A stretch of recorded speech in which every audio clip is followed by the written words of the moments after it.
जय हिंद साथियों, कैसे हैं आप सभी। मैं अजय स्वागत करता हूं आपके अपने परिवार एग्ज़ाम इंडिया वार में। फ्रेंड्स, हम पढ़ रहे हैं हिस्ट्री, भारत का इतिहास, और उसमें भी मध्यकालीन भारत का इतिहास, और उसमें भी हम पढ़ रहे हैं लोधी वंश। लास्ट क्लास में हमने पढ़ा था सयद वंश के बारे में। अब आज चलिए चर्चा करते हैं अपनी इस क्लास की। तो कौन थे लोधी? आसमान से टपक पड़े? नहीं साहब, जो अफ़गानिस्तान है ना, वहाँ के अफ़गान थे। दिल्ली सल्तनत में फर्स्ट अफ़गान शासक, अर्थात अभी तक जो शासन किया जिन लोगों ने, भैया वो सिर्फ तुर्की लोग थे, तुर्की और का गुलाम। तो चलिए चर्चा करते हैं लोधी वंश। तो जो सयद वंश का अंतिम शासक था अलाउद्दीन आलम शाह। अब भैया उसका क्या था, एक वजीर था, वजीर यानी प्रधानमंत्री, हामिद खां। हामिद खां और अलाउद्दीन आलम शाह की बनी न। और जब लड़ाई हो गई दोनों में, तो भागा भागा गया कौन? भागा भागा पहुंचा हामिद खां। कहाँ? बहलोल लोधी के पास। और उस समय वो कहा था सरहिंद का सूबेदार। बोला भैया भैया भैया, हमें आलम शाह ने मारा। बोले काहे? झगड़ा काहे हो गया? बोले बस आप चलो दिल्ली में, अब आपको ही शासन करना है। और जब बहलोल लोधी वहाँ से चले, कहाँ से? सरहिंद से दिल्ली की ओर। अलाउद्दीन आलम शाह को पता चला कि हामिद खां ने बुला लिया है भैया को। अब ये क्या करते हैं, दिल्ली छोड़कर भाग जाते हैं बदायूं। और दिल्ली का तख्ता क्या हो जाता है? खाली। जब तख्ता खाली, तो बहलोल लोधी भैया क्या करते हैं, दिल्ली सल्तनत में लोधी वंश की स्थापना करते हैं। तो कब से कब तक है भैया ये वंश? तो ये आपका 1451 से लेकर 1526, पानीपत का युद्ध, अप्रैल 1526 में पानीपत का युद्ध, इसी बहलोल लोधी का जो नाती होता है अब्राहम लोधी, उसके मध्य होता है। उसके द्वारा किसके साथ? बाबर के साथ किया जाता है। तो चलिए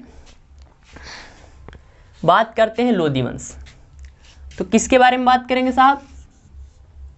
बहलोल लोधी। बहलोल लोधी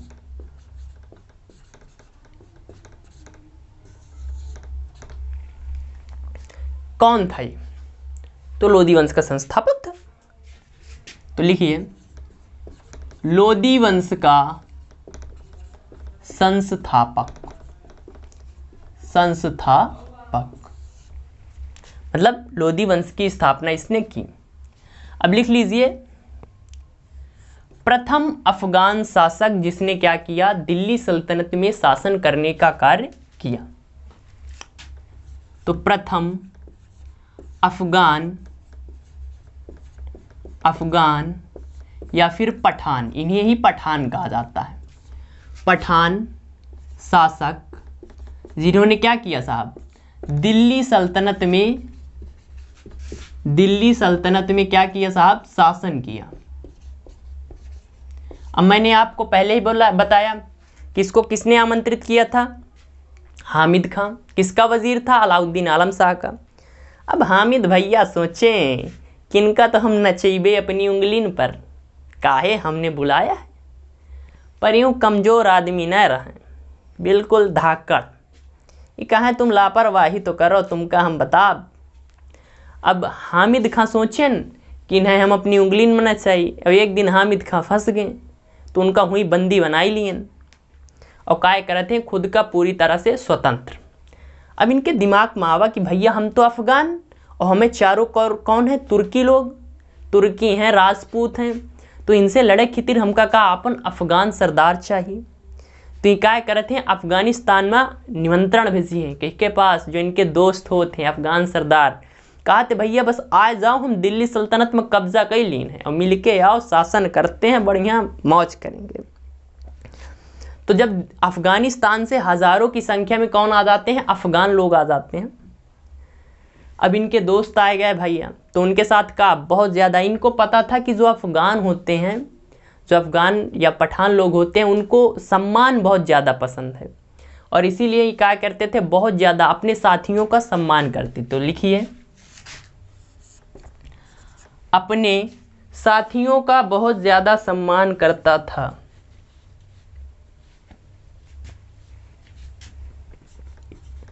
अपने अफगान सरदारों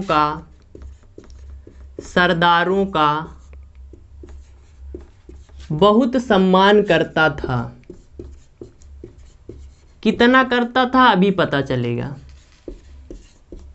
अब समझ लीजिए, अगर कोई इसका अफगान सरदार है, अगर वो खड़ा है, अगर अफगान सरदार खड़े हैं तो साहब खड़े ही रहते थे। खुद को सुल्तान नहीं कहता था, कहता था बस मैं अपने भाइयों में से एक हूँ, बस इन लोगों ने मुझे क्या बनाई दिया भैया, नेता बनाई दिया।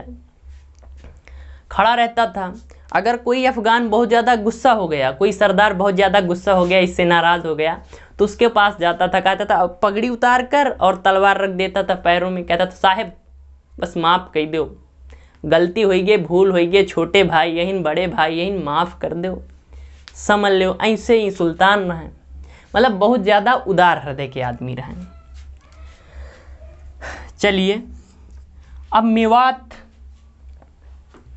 हाँ एक चीज़ और, सुल्तान बनने से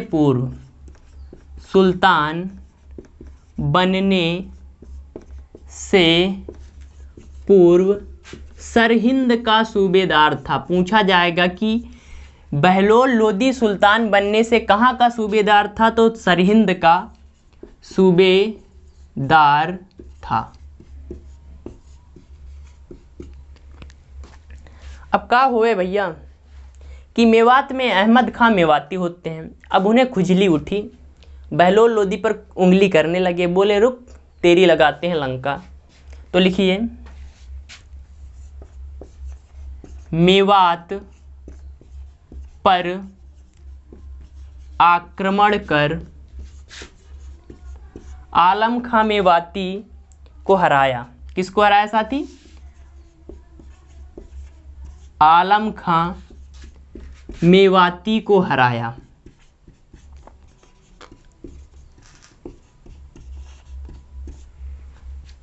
आलम खां मेवाती को हराया। अब साइड में पड़ता था साहब जौनपुर।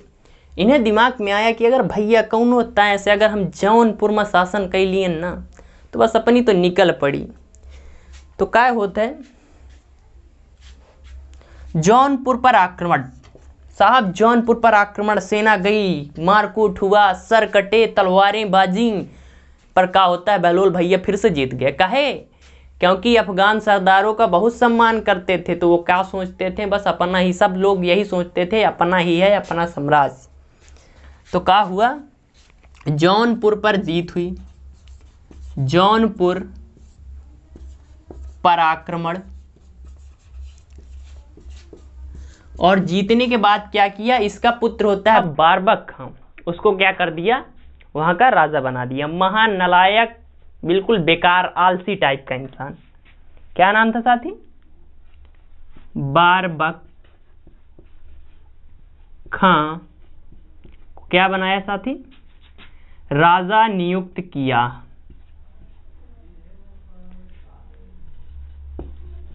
राजा नियुक्त किया। अब क्या हो गया साथी, अब ये सुल्तान बन गए, अगल बगल के राज्यों को जीत भी लिया। अब इनके दिमाग में आया काहे न अपने नाम के सिक्के भी चला दें। तो ये लिख लिया। थोड़ा इसको बता दें पहले, लोदी वंश 1451 से 1526 तक इसके जो शासन में 3 लोग आते हैं। बहलोल लोदी, लोदी वंश का संस्थापक कहा जाता है। ये प्रथम अफगान या पठान शासक थे, अफगानिस्तान से रिलेशन था इनका। अपने अफगान सरदारों का बहुत ज्यादा सम्मान करता था। सुल्तान बनने से पूर्व सरहिंद का सूबेदार था। मेवात पर आक्रमण कर आलम खां मेवाती को हराया। जौनपुर पर आक्रमण किया, अपने बेकार से पुत्र बारबक खां को वहां का राजा नियुक्त किया। अब इसके द्वारा साथी क्या किया गया भैया, अब ये राजा बन गए। अब साहब क्या करेंगे, अपने नाम के सिक्के चलाएंगे। तो क्या करते हैं ये अपने नाम के सिक्के चलाए। नाम का रखा उनका बहलोल सिक्के। तो पूछा जाएगा भैया बहलोल सिक्के या बहलोली सिक्के किसने चलाए हैं, तो बहलोली सिक्के जो कि किसके थे साहब, चांदी के सिक्के थे, चलाए। अब भैया चांदी का सिक्का भी चला दिया है, पर अब इनके दिमाग में और आया, बोले अब इतने से पेट ना भरेगा, अब जाएंगे हम ग्वालियर, ग्वालियर विजय करेंगे।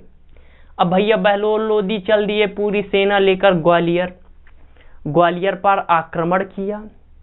या घमासान लड़ाई भैया, खूब सर कटे तलवार, खूब खून बहा। और वहां के जो राजा थे कौन, कीर्ति सिंह, कीर्ति सिंह देव साहब का हुए भैया धाराशाही।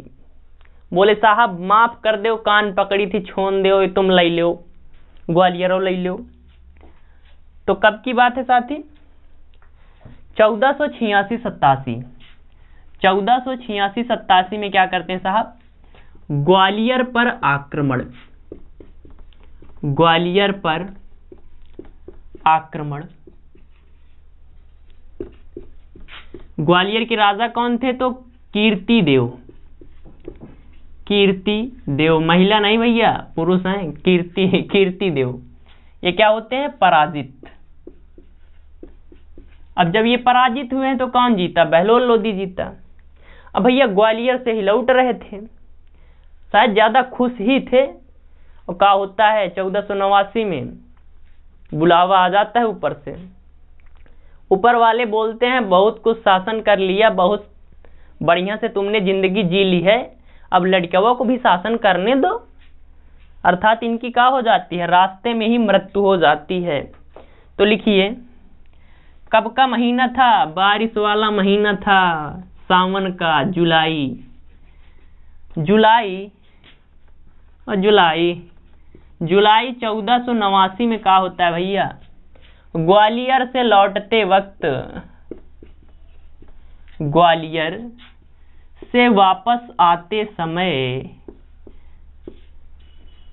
ऊपर चले जाते हैं। अर्थात इनकी क्या हो जाती है, मृत्यु हो गई।